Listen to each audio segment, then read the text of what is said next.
Okay, Tzaharayim Tov. We're back in business. We're in the midst, we're almost ready for the 10th and final Makkah. The final Makkah of killing the firstborn. So let's see who knows what we call this. We have, remember, the last four. Barad is hail, Arba is locusts, Choshech is darkness, and that gives us Be'ach. And now we got the last one. What? Yes. Are you recording? Yes. You see the little cloud here? Yeah. You see the little cloud? Yeah. We are recording. Anyway, so this last Makkah is 2 words. 2 words. Okay. So we need 1, 2, 3, 4, 5, 6, 7, 8, 9 letters.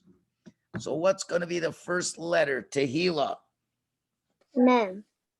Mem is correct. Who knows the second letter? Oh, who knows the second letter? Okay, I think Tehillah is the only one who knows the letters. So let's see. Go ahead. What's that? I can't hear you. Chav. What's the next one? Vav. Nope. Not Vav. Tef. What? Saf. Tough. Yeah. Beis. Beige. Yes. Chaf. Keep going. Chaf. Yep. Next. Vav. Vav. Yep. Reish. Yep. Vav. And Saf. amazing. Okay. Makos. That's a Makkah. The plague of Bechoros, the firstborn. The plague of killing the firstborn. And we're going to highlight the mem. And now we got what we want. Beis, Aleph, Chav. Can't do that. Take that back. Forget about that. Because we don't need the Makkah. We need the Beis. The Beis of Bechoros.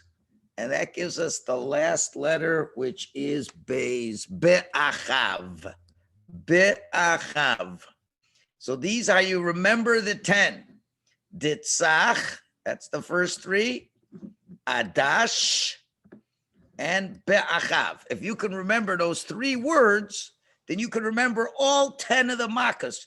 Remember, believe it or not, Pesach is only 2 months away, 2 months and a week. It's Pesach. So this is the final of the 10 plagues. Be'achav. And that shows that Hashem, there's nobody like Hashem at all in the entire world. Well, let's talk about something happened before Makos Bechoros came. 2 very important things. 2 very important things. The first important thing is the Bechoros, the firstborns, were not happy. When Paro said to Moshe, I will not let you go, and people started hearing that the firstborn is going to die, who do you think was not happy to hear that? Yes, Matana or Shiriel? Paro. Well, no, Paro didn't mind that much. There was somebody else who minded much more. Matter of fact, more than one person, many people. Let's see, Rivka, what do you think? I can't hear you. You got to unmute. You got. Yeah. The oldest people. The Bechoros. Yes, the firstborns weren't happy about that. They did not want to die. They were not happy hearing that Par said, okay, I don't care. How many people are going to die anyway? Well, guess what? Every Bechor thought he was going to die. So they didn't like that. So they went to their fathers and they said, listen, Dad, this is not good. We're all going to die. So let the Jewish people go free. So listen, what can we do? It's Paro. He's the boss. So they go to Paro and say, Paro, your majesty, don't you realize we are all going to die? So you know what Paro answered? Well, aren't you a loyal Egyptian citizen? A loyal Egyptian citizen has to be prepared to die to keep the Jews from leaving. What? I'm not prepared to die to keep the Jews from leaving. And then something really amazing happened. The Bechorim, the firstborn, got together and they made an army, the Bechor army. And the Bechor army went and attacked the king's guards. And they were fighting against their fathers. It's what you call a fancy word, a civil war. That means you have one person of the Egyptians fighting another person with the Egyptians. Usually with a war, one country fights against another country. Here it's the same country. All the Bechoros, they said, we don't want to stay. Let the Jews go. The other Egyptians don't want to keep them. So they start the fight, and the Bechorim killed many, many Mitzrim. So the Mitzrim died by their own before Hashem even came for this. Well, meanwhile, back at the ranch, the Jewish people, if you remember, not every Jew could just go eat the Korban Pesach. We said a few important rules. One rule is you had to slaughter the Korban Pesach and put the blood on the doorposts. There was another rule that every boy or man had to have a bris milah if he wanted to be able to eat the Korban Pesach. Now, I don't remember if I told you yesterday or not, but for a long time, most of the Jews did not have a bris milah. Now, the Moshe says, so, okay, you guys, if you want to bring a korban, you have to bring you have to get a bris milah. So you know what the Jews said? I don't know. That's not so much fun. You know, it's like an operation. They come with a knife and they have to cut off part of your body. Ugh. And there were some grown-ups, a lot of grown-ups, not little 8-day-old boys who have no choice. There's a lot of grown-ups that I don't want taking a knife and cutting up my body. So Moshe turns to Hashem and says, what can I do to convince them? So Hashem says, you know what you're going to do? You are going to be the first one. You're going to slaughter your sheep and start roasting the Korban Pesach. Now, normally, I'm sure many of you have been at a barbecue. You know what a barbecue smells like? You put the good meat on it. Some people like it very much, the smell. Some people don't like the smoke. Maybe the smoke gets in your eyes and maybe you cry, but the meat is not bad. So what did Hashem do? He said, Moshe, you make your Korban Pesach. And he takes this big sheep, remember, sticks the stick right through it, and it's going over the fire. But then Hashem took a special wind from a very beautiful place. The wind from Gan Eden, the Garden of Eden, started to blow against the Korban, and the smell went all the way through Egypt. It was the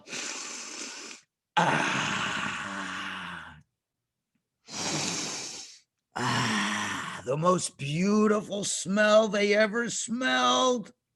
And the Jewish people said, boy, where's that smell coming from? And they were following their little noses.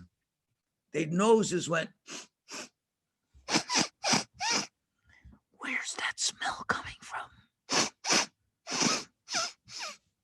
And they followed their nose, and thousands of noses. The nose detectors went, and they found that it was from Moshe's house. And they're all looking, and they see, yes, the special smell is coming from the roasted Korban Pesach. So they all say, Moshe, we never smelled such a yummy smell before in our whole lives. Please, please, please, can we have a little bit of your Korban Pesach? Hashem said, I'm sorry. You can't have any. Why not? Why not? Because you don't have a bris milah. Oh, well, if that's the case, let me think about it. It's going to hurt to have a bris milah. But boy, it's going to smell good, that Korban Pesach in the food. Okay, let's all get a bris milah. So all the Jewish men on that day go get a bris milah. They circumcised themselves. And now Moshe said, now go take your own sheep and shecht it, and you'll see it's going to smell just as good. And it did. So now all the Jews who wanted to get a bris milah, they now had two bloods. There was the blood of the sheep. They shechted the sheep and the blood went pouring out. And then when they had to cut them, their own bodies, to do the bris milah, there was blood coming out. And they took the both bloods and they put it on the doorposts. And that's what the Navi says, by your bloods you will live, by your bloods you will live. And they all were able to bring the Korban Pesach, and they would not get killed soon, as we shall see in this story now. Now, boys and girls, what's the lesson of the Korban Pesach? The lesson of the Korban Pesach is, and that's what you have to remember every year on Pesach, the lesson you have to learn is that if you want Hashem to save you, you got to do things that are not easy. Everybody likes to do things that are easy, schmeezy, peasy, but they don't want to do things that are hard. Now, it's real easy to, do something that, doesn't take a lot of work. But now to go and cut your own body, woohoo, that hurts. That hurts a lot. To go take the sheep of the Egyptians, that's their idol, and they might kill you, that's not easy. Hashem said, I want to know who's a real Jew. Who should I save? Am I going to save every little crybaby who doesn't do what they need to do? Who says, oh, I'm tired, I can't do it. Oh, I'm scared, I can't do it. I'm going to stay home because I'm afraid. Hashem says, that's not the Jewish people that I'm going to save. I'm going to save the Jewish people who are brave and will do my mitzvahs even when they're hard. And that's what Hashem wanted to see when he goes over Egypt. Hashem, you think Hashem doesn't know which is a Jewish house? Do you think Hashem needs to see blood on a doorpost to skip over a Jewish house? Do you think Hashem needs a GPS to find where a Jewish house is? Hashem doesn't need that. So why did the Jews have to put blood on the doorpost? Because the Jews had to show that they're brave and courageous and will be willing to risk their life to be part of Hashem's nation. And that's what Hashem saw, and that's how they're going to be saved. Okay, so this sets us up for now the night. The clock is ticking. It's the 15th of Nisan, and it's getting very close to midnight. And in Hebrew, midnight is called Chatzos, or Chatzot, or Chatzois, depending on how you see it. Chatzois is exactly smack in the middle of the night. Mamish, right smack in the middle of the night. Hashem comes down from the Shamayim, and now he goes into the land of Egypt. And as he goes down into Egypt, he now goes over every home in Egypt. And he looks and he says, where is the firstborn in this house? Wham! He just dies. Just like that. Just like in the picture over here. But I don't know if you could see it, so I'm going to have to put it on the desktop. Right over there. There he is. There he is. There's the firstborn. And in every house. Yes, Matana, do you have a question? Yesterday, you wanted to show us a video about something about I don't know if it Yeah, you know what? You're right, but I didn't have time to do it today. So Mir Hashem, I'll try tomorrow. But I know about the Korban Pesach. I wanted to show you a picture. I didn't have time. I'm sorry, sweetie. I didn't forget, but I just haven't had the time. It's been so busy over here in the shul. it's okay. We'll get to it. And then Hashem went from house to house to house. Now, what if there wasn't a Bechor in the house? You know what Hashem did? He killed the oldest person. Whoever's the oldest person, that's it. Now, doesn't matter if it was a boy or a girl. If you were the Bechor, you died. Not only if it was a boy or a girl, but the animals, what animals they had left. If there was a firstborn animal, that firstborn animal died. And not only that, but then if people had idols in their house, Hashem destroyed every single idol, every avodah zorah, everywhere in Meretz Hashem, except for one, which we'll talk about next week. Even people hiding under the covers, even a non-Jew, and he was hiding in a Jewish house, he got killed. I know Eli was very worried about what if Jews were stuck in a non-Jewish house. He was very worried what would happen to them. The answer is that there were no Jews in non-Jewish homes right now because there were so many Makos. The Jews were no longer slaves to the Egyptians. So all the Jews could be in their house. So they didn't have to worry. There was no such a problem. Yes, Matana, what's your question?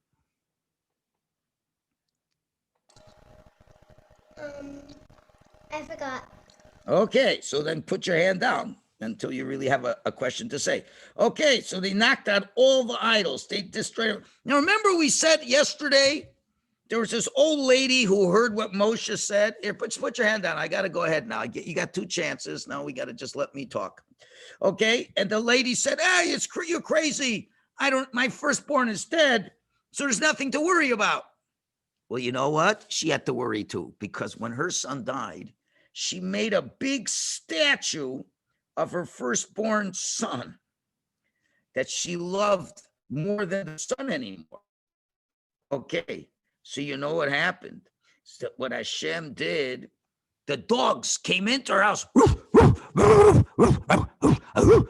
and they went in and they took the statue, they took it in their mouths, and they took it out and they smashed it to bits. And then she cried, seeing the idol broken in front of her. Now, what if you were a firstborn and you died many years earlier? You think you got off the hook? Nope. The dogs could smell really good. And the dogs would go to the graveyard and they'd sniff all the dead people buried. And when they came to a Bechor, they start digging and digging and digging and digging and digging and digging till they open up the grave. They took the dead Bechor with their mouth, took it out and dragged the body into the street. Nobody got off the hook. And here is the scariest part. Now, I don't know if you're going to understand this. I think you're really smart, so I'll try. You know, sometimes, now your mommies would never do this. Your mommies are wonderful tzaddikises. But the Egyptian ladies were not so nice. Now, usually if you're married to one man, you don't marry another man secretly. You know, you're not married to 2 men at a time. You don't do that. You're married to one man, you stay with him. But the Egyptian ladies were very disgusting ladies.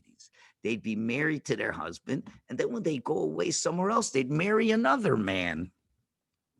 And then they'd have a baby, and the husband thought it was his baby, but it wasn't. It was the other man's baby. And for the other man, that was a Bechor. But the first husband thought that's his second or third kid. So guess what would happen? A lot of boys would die. In some houses, 3 or 4 boys would die. And the husband looked at the wife, I don't understand, only the firstborn. How come 4 boys died? The lady would have to say, you know, I have to tell you something. You know, it's a few times I went out of town and I married other men. And each one's a firstborn to a different daddy. So you see that Hashem is all powerful and he knew what people were doing in secret. It was unbelievable. And this was a terrible destruction of the Egyptian people. And that brings us to the death, the final blow. And what do we do when you're trying to capture a city? After the city is taken, the enemy leaders are executed. In the death of the firstborn, the Egyptian leadership, which is Bechor, they died in the middle of the night. And look what Egypt looked like.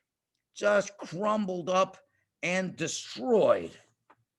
Now, you may ask, why? What was the Mida Keneged Mida over here? So let's go to our handy dandy chart and see our handy dandy Midos over here of what's going on. Let's make it a little bit bigger so we could see the 10th and final plague. Makos Bechoros. And was Paro warned? Yep, in the palace. The measure for measure is they persecuted the Jews. The Egyptians hurt the Jews. And you know what Hashem calls every Jewish boy and girl? Everyone who's listening. You know what? Akiva, what does Hashem call every Jewish boy and girl? A firstborn? Yes. Every Jew is called a firstborn by Hashem, a Bechor. We're all Hashem's Bechors. He loves us so much. And the Egyptians made all the every Jewish child, even if you're not the oldest. Akiva, I know you're the oldest, but even Moshe, even Rivka, even everybody, even Shmuel, everybody, they are all, Sarah, everybody, they are Shmuel, they're all firstborns to Hashem. And Hashem carried out the plague by himself. And the magicians certainly couldn't copy that. And that ended the 10th plague. Whoa, but it wasn't ended yet. People were dying everywhere. Now, do you think maybe by now, Paro is a little bit nervous? Yes, because he's a firstborn. Oh, yes. He is a firstborn. And not only that, he has children that were firstborn. And he was afraid that everybody was going to die. Like his son died because yes. So you could unmute yourself, please, and let's see if we can just finish this off. So now, Paro wants this plague to stop. They're all dying. So he's new. He kicked Moshe out of the palace. He said, "You can't come back to my palace." So he knows that Moshe isn't going to defy the king and go to palace without being told. So now Paro has to look for Moshe. And he's going in his pajamas. And in his pajamas, he's going through the street and says, "Where is the home of Moshe and Aaron? Where is the home of Moshe and Aaron?" And the little Jewish boys, they knew this was Paro, and they tried to make a joke. Ha! Moshe's house is over there. He knocks on that house. Is Moshe here? No. He asks another one. Moshe's over there. They lie. They says, "He's over there." No, not there. Well, finally, he knocks on Moshe's door. Moshe says, "Who's there?" Listen to what Paro said. Paro was so crushed by Hashem. Paro says, "The wretched, humiliated King Paro." He's crying. "Why have you come here? Kings don't usually knock at doors in the middle of the night." "I have to speak to you. Please come outside, please." Well, Moshe and Aaron, just like the Jews, were eating their Korban Pesach and were saying Hallel to Hashem. I don't know if I told you, another rule of the Korban Pesach is you couldn't go out of your house the whole night. You had to stay in your house singing praises to Hashem. So Moshe says, "I'm sorry, I'm not allowed to go outside because Hashem says we can't leave our house until the morning." So Paro says, "Okay, now try to be nice to Moshe. Moshe, my dear friend, just listen to me through the window." So Moshe leans close to the window. And Paro says, "I beg of you, leave the country immediately. Take everybody with you." Moshe says, I'm really sorry, Paro, but Hashem told us to stay in our houses until the morning. Do you think we're burglars and robbers who sneak away during the night? And Paro said, well, I prefer that you leave immediately. I'll give you as many animals and as servants you want. Just go. So Moshe says, why the sudden hurry? So Paro says, because I'm a firstborn myself, and I don't want to die. If I stay longer, I might die. Moshe says, don't be afraid. Hashem will keep you alive. You know why? Because he wants you to see more punishments. You think the punishments are over? No, you're going to see more. All of a sudden, somebody else comes into the story. I hope you remember. Remember who Bisya was? She was the daughter of Paro. Bisya, the daughter of Paro, came along as well. And now she said to Moshe something very interesting. He says, is this the way you show your gratitude, your hakaras hatov to me? I saved your life. I could have killed you when all the little baby boys were being killed, and I let you live. Is this how you show your thanks? That you're letting everybody here in Egypt die? Why you brought so much trouble to my father's house? So Moshe said, I want to ask you a question. There were 10 plagues. Did any one of the 10 plagues bother you? Did you have any lice? Did you drink any blood? Did frogs go into your belly? No. Were you suffering the darkness? No. So you know what? And you're a firstborn daughter. Hashem will not kill you. Hashem will save you because I davened for you. I davened for you that you shouldn't suffer. And this was your reward. But she said, but I can't stand seeing my father suffer like this. Moshe said, well, he's being punished because he didn't listen to Hashem. So Paro says, what can I do to end this plague? So Moshe is very simple. Call out as loudly as you can the following. B'nai Yisrael are free. B'nai Yisrael are free. So that's what Paro did. He announced exactly, listen to me, Jewish people. The B'nai Yisrael are free. You're free to leave. Until now, you were my servants, and now you're Hashem's servants. And Hashem made a miracle. That Paro's voice, how much can you scream? How far can your voice go? Hashem made like a microphone in his throat, and his voice carried through the entire city of Egypt. And everybody heard this. But Paro wasn't happy with that. He walked to house, and he told every Jew now with a big smile on his face. He said, goodbye, leave in peace, leave in peace. I wish you well, my good friends, Jewish people. Huh? Never heard him talk like that before.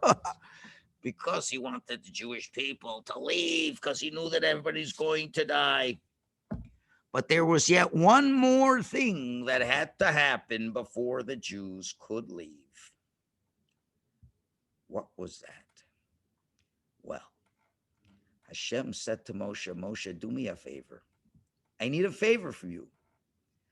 Before the Jewish people leave, they got to go to their Egyptian neighbors and borrow good stuff. Good stuff. What, Bisley's? No, better than Bisley's.